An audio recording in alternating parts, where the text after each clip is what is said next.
السلام علیکم۔ ابھی نماز جمعہ پڑھ کر گھر پر آیا ہوں۔ نماز جمعہ کے بعد امام صاحب نے رو رو کر فلسطین بھائی بہنوں کے لیے دعا کی، شہداء کے درجات کی بلندی کی دعا کی۔ اچھی بات ہے، دعا کرنی چاہیے اور ہم کر بھی یہی سکتے ہیں۔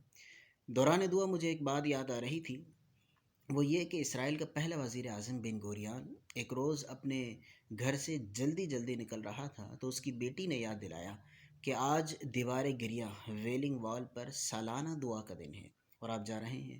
تو اس نے کہا کہ مجھے کچھ ریاستی امور نمٹانے ہیں اور آج اہم دن ہے، اہم کام ہے۔ تو بیٹی نے کہا کہ آج کے دن سے بھی زیادہ کوئی اہم کام ہو سکتے ہیں؟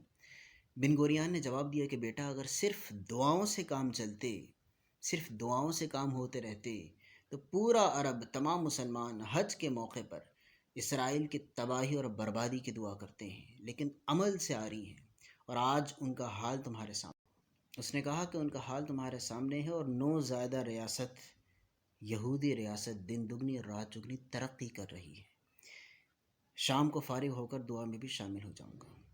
سامعین محترم اور ناظرین کرام، ذرا غور کیجئے کہ 1 ارب 40 کروڑ سے زیادہ مسلمان، ہم بے عمل مسلمان، اس 60 لاکھ کی آبادی والے ملک کے سامنے بے بس ہیں اور آہستہ آہستہ اسی کی شرائط پر تعلقات استوار کرنے کے فکر میں ہیں۔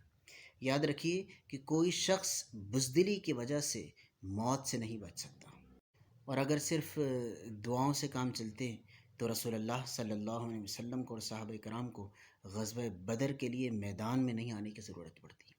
نہ غزوہ بدر ہوتا، نہ احد ہوتا، نہ خندق ہوتی، نہ حنین ہوتا، نہ تبوک ہوتے، کچھ بھی نہ ہوتا، صرف دعاؤں سے کام چلتے رہتے۔